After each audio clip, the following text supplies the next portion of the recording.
1949 में ताइवान से हार के बाद चाइना एक बार फिर से ताइवान पर अटैक करने की प्लानिंग में है। 74 साल पहले चाइना जिस कारण की वजह से हारा था, वो कारण यानी कि ताइवान की ज्योग्राफिकल लोकेशन आज भी चाइना के लिए सबसे बड़ा नाइटमेयर है। लास्ट ईयर रशिया ने यूक्रेन की टेरिटरी या यूं कहें कि एडमिनिस्ट्रेशन को कंट्रोल करने के लिए अटैक किया। वहीं इसराइल ने हमास के खिलाफ रिटेलिएटरी अटैक किया था, लेकिन अब इसराइल गजा के एडमिनिस्ट्रेशन को कंट्रोल करना चाहता है। Unlike Gaza and Ukraine, Taiwan एक आइलैंड है और यही सबसे बड़ी सरदर्दी है चाइना के लिए।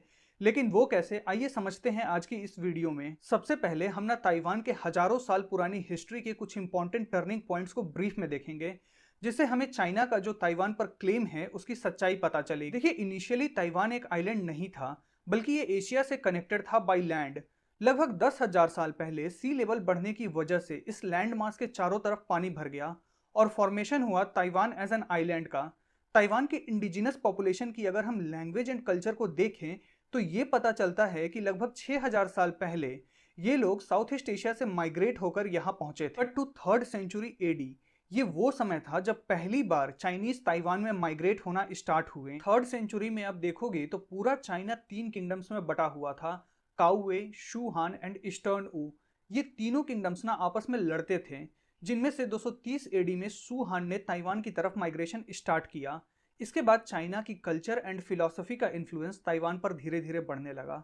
फिर चाइना में आती है मिंग डायनेस्टी फ्रॉम 1368 टू 1644। इस पीरियड में बहुत सारे मॉन्क चाइना से ताइवान आने लगे और मिंग डायनेस्टी के एंड तक ताइवान में बुद्धिज्म मेजर रिलीजन बन गया। लेकिन अब देखो तो इस पीरियड में ताइवान पर चाइना का कंट्रोल नहीं था। इसके बाद भी चाइना फॉल्स क्लेम करता है कि मिंग डायनेस्टी के अंडर ताइवान चाइना का पार्ट था। पूरे 1600 में Spanish, Japanese, Chinese, English and Dutch traders ने ताइवान को कॉलोनाइज करने की कोशिश की। इन सबके सामने सबसे बड़ी प्रॉब्लम आती थी लॉजिस्टिक्स की। एक बार ट्रुप्स ताइवान के अंदर चले गए तो आइलैंड होने के कारण पीछे से बैकअप या रीइंफोर्समेंट भेजना इन देशों के लिए बहुत मुश्किल हो जाता था। मिंग डायनेस्टी के बाद चाइना में आती है चिंग डायनेस्टी, जिसने हिस्ट्री में पहली बार 1683 में ताइवान को एनेक्स किया। फिर 1984 में फर्स्ट साइनो जापानीज वॉर होती है, जिसमें चाइना हारती है और 1985 में ताइवान का कंट्रोल जापान के पास चला जाता है। यानी कि सिर्फ 200 सालों तक ही चाइना का ताइवान पर कंट्रोल रहा है। इसके बाद 1945 में जापान सेकेंड वर्ल्ड वॉर हारकर सरेंडर करता है और ताइवान जापान के कंट्रोल से आज़ाद हो जाता है। वैसे ऑफिशियली 1952 में ट्रीटी ऑफ सैन फ्रांसिस्को के बाद जापान का कंट्रोल ताइवान पर खत्म हो गया। लेकिन 1945 में जब जापान ने सरेंडर किया, उसके बाद से ही चाइना बहुत डेस्परेटली ताइवान को ऑक्यूपाई करने की कोशिश कर रहा है। चाइना के बिल्कुल पास ताइवान का एक छोटा सा किनमैन आइलैंड है। यहीं से शुरुआत होती है चाइनीज इन्वेजन के पहले अटेम्प्ट की। 25 अक्टूबर 1949 को 9,000 चाइनीज ट्रूप ने ताइवान के किनमैन आइलैंड पर हमला किया। हाई टाइड के समय वो इस आइलैंड पर पहुंचे। उसके बाद लो टाइड के कारण जब पानी कम हुआ तो इनकी बोट्स किनारों पर लगे पानी के नीचे एंटी लैंडिंग स्पाइक्स में बहुत बुरी तरह से फंस गई, जिससे समय पर उन 9,000 ट्रूप्स तक रीइंफोर्समेंट नहीं पहुंच पाया और 3 दिनों के बाद इन ट्रूप्स का सारा फूड एंड एम्यूनेशन खत्म हो गया, जिसके बाद ये सारे ट्रूप्स या तो मारे गए या पकड़ लिए गए। इस हार और ताइवान के अंदर हो रहे चाइना के खिलाफ वायलेंट प्रोटेस्ट से फ्रस्ट्रेटेड चाइना ने ताइवान में मैसेकर्स किए। लगभग 40 सालों तक मार्शल लॉ लगाने के बाद भी ताइवान को कैप्चर नहीं कर पाया।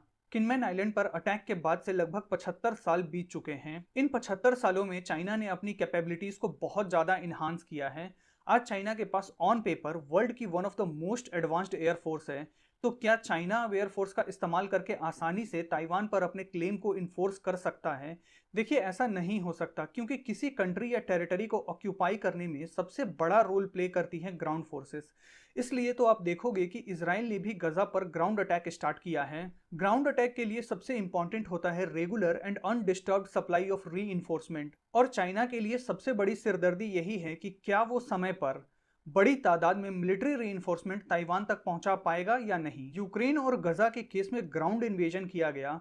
चूंकि ताइवान एक आइलैंड है, यहां पर चाइना को एम्फीबियस अटैक करना पड़ेगा। एम्फीबियस अटैक एक तरह का ऑफेंसिव मिलिट्री ऑपरेशन है, जिसमें नेवल शिप्स का इस्तेमाल किया जाता है ग्राउंड और एयर पावर को टारगेट टेरिटरी के लैंडिंग कोस्ट तक पहुंचाने के लिए। 1949 में चाइना ने जो फेल्ड अटैक किया, वो इसी तरह का एक एम्फीबियस अटैक था। सालों से दुनिया भर के मिलिट्री एक्सपर्ट इसी चीज पर फोकस कर रहे हैं कि क्या चाइनीज आर्मी के पास इतने शिप्स और एयरक्राफ्ट हैं कि वो एक भारी भरकम फोर्स को लेकर अमेरिका के इंटरवेंशन से पहले ताइवान पर सक्सेसफुल अटैक कर सके। ताइवान तो फिर भी एक आइलैंड है।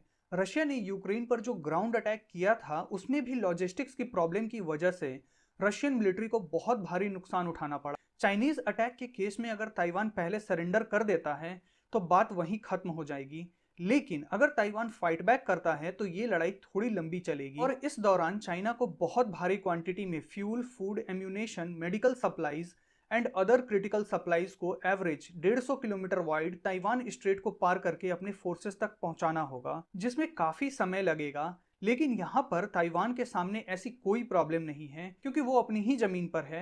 रीइंफोर्समेंट चाइना के कंपैरिजन में ताइवान के लिए ज्यादा इजीली अवेलेबल होगी। चाइनीज मिलिट्री के एक एस्टिमेट के अनुसार इस इन्वेजन को सक्सेसफुली कंडक्ट करने के लिए जितने ट्रूप्स चाहिए उनको ट्रांसपोर्ट करने के लिए 3000 military trains, 1 million vehicles, 2100 aircraft और 8000 से ज्यादा शिप्स की जरूरत पड़ेगी। ट्रूप्स के अलावे 30 टन से ज्यादा food, ammunition and medical supplies की भी जरूरत पड़ेगी। यहाँ पर हम जो व्हीकल्स और मटेरियल के नंबर या क्वांटिटी की बात कर रहे हैं उसका अंदाज लगाने के लिए एक कंपैरिजन करते हैं। मिलिट्री हिस्ट्री का जो सबसे बड़ा एम्फीबियस अटैक डी-डे लैंडिंग या नॉर्मैंडी लैंडिंग जून 1994 में किया गया था अमेरिका और उसके अलाइज के द्वारा। इस अटैक को ऑपरेशन नेपच्यून या ऑपरेशन ओवरलोड के नाम से भी जाना जाता है। इस लड़ाई के दो मकसद थे। पहला, फ्रांस या यूरोप को जर्मनी से आजाद करवाना और जर्मनी को टू फ्रंट वॉर लड़ने के लिए मजबूर करना, जिसमें वेस्ट की तरफ से France, great Britain, Belgium, Netherlands और यूनाइटेड स्टेट्स थे तो ईस्ट की तरफ से सोवियत यूनियन था। डी-डे लैंडिंग के कंपैरिजन में चाइना को कहीं ज्यादा शिप्स, व्हीकल्स एंड सप्लाईज चाहिए होंगी ताइवान पर एक फास्ट एंड सक्सेसफुल अटैक करने के लिए। यही कारण है कि चाइनीज आर्मी बहुत लंबे समय से डी-डे लैंडिंग और कोरियन एंड फॉकलैंड वॉर्स के एम्फीबियस असॉल्ट्स को स्टडी कर रही है। चाइनीज आर्मी की न्यूज वेबसाइट पीएलए डेली के अनुसार चाइना की current logistic transportation capabilities modern warfare condition के लिए सूटेबल नहीं है। अपने लॉजिस्टिक्स को स्ट्रॉन्ग करने के लिए चाइना ने कुछ फंडामेंटल चेंजेस करी हैं। 2016 तक चाइना 7 मिलिट्री रीजन्स में बटा हुआ था और ये सारे रीजन्स अपना लॉजिस्टिक्स खुद ही हैंडल करते थे, जिस वजह से इनमें कोऑर्डिनेशन की प्रॉब्लम थी, इनमें इफिशिएंसी की भी कमी थी और करप्शन भी बढ़ रहा था। इसी प्रॉब्लम को सॉल्व करने के लिए 2016 में चाइना को 5 थिएटर कमांड्स में डिवाइड कर दिया गया और लॉजिस्टिक्स के लिए सेंट्रल बॉडी बनाई गई, ज्वाइंट लॉजिस्टिक सपोर्ट फोर्स, जिसका direct control central military commission के अंडर आया, which is headed by president C Jinping. अच्छा, इन्होंने अब लॉजिस्टिक्स का पूरा सिस्टम सेंट्रलाइज तो कर दिया, लेकिन अब जो फ्रंटलाइन यूनिट्स होंगी उनको पहले से ज्यादा सामान लेकर जाना पड़ेगा। सेंट्रलाइज्ड लॉजिस्टिक्स की वजह से ताइवान के पास जो कोस्टल एरियाज हैं वहां पर चाइना को मिलिट्री हार्डवेयर स्टोर करने पड़ेंगे, लेकिन ये क्लियर नहीं है कि इन जगहों पर वेयर हाउसेस कैसे हैं और क्या इनके पास सफिशिएंट स्टोरेज स्पेस है या नहीं। अच्छा, यहाँ पर ना मिलिट्री लॉजिस्टिक्स के अलावे चाइना के पास एक बहुत बड़ी सिविलियन लॉजिस्टिक इंडस्ट्री भी है जो कि चाइना में ऑनलाइन शॉपिंग के लिए इस्तेमाल की जाती है। इन डिलीवरी कंपनियों के पास बड़े बड़े warehouses and connected transportation system होता है। सो चाइनीज आर्मी इन कंपनियों के साथ ज्वाइंट एक्सरसाइज करती है ताकि वॉर टाइम पर लॉजिस्टिक्स के लिए इनका इस्तेमाल किया जा सके। अमेरिकन और ताइवानीज रिसर्चर्स ने चाइनीज आर्मी की लॉजिस्टिक्स में कुछ बड़ी कमियां निकाली हैं, जैसे इनके पास हेवी इक्विपमेंट्स को ट्रांसपोर्ट करने वाले व्हीकल्स की काफी कमी है। चाइनीज लॉजिस्टिक्स बहुत भारी मात्रा में डिपेंड करता है रोड एंड रेलवेज पर।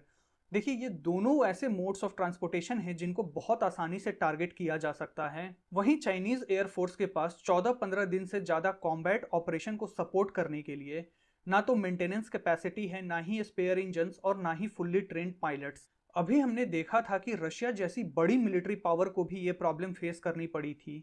इसी वजह से रशिया अपने पुराने कस्टमर्स जैसे पाकिस्तान और इजिप्ट से हेलीकॉप्टर के इंजन्स वापस मांग रहा है। इसके अलावे आप देखोगे तो चाइना के पास 2017 से जिबूती में एकमात्र फॉरेन मिलिट्री बेस है।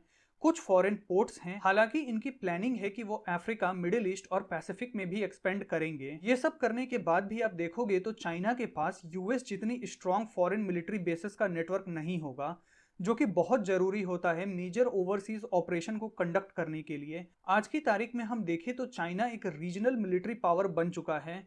उसकी आर्मी भी ऑन पेपर काफी एडवांस है। इसके बाद भी चाइना के पास ना तो ट्रूप्स, इक्विपमेंट्स, एक्सपीरियंस और ना ही वो कमांड स्ट्रक्चर और लॉजिस्टिक सपोर्ट है जो उसे ताइवान पर जीत की गारंटी दे सके। यही अंडर कॉन्फिडेंस चाइनीज प्रेसिडेंट सी जिनपिंग की बातों में झलकता है, जब 2013 में उन्होंने कहा था कि जब हमारे देश को हमारे आर्म्ड फोर्सेस की जरूरत होगी तो क्या वो हमारी उम्मीदों पर खरे उतरेंगे? अपनी आर्म्ड फोर्सेस को लेकर ये डाउट और अंडर कॉन्फिडेंस आज भी चाइना के दिल में वैसे ही मौजूद है जैसे एक दशक पहले था। तो गाइज, आज की इस वीडियो में बस इतना ही। अगर ये वीडियो आपको पसंद आई है तो इस वीडियो को लाइक करें और अपने फ्रेंड्स एंड फैमिली के बीच शेयर करें।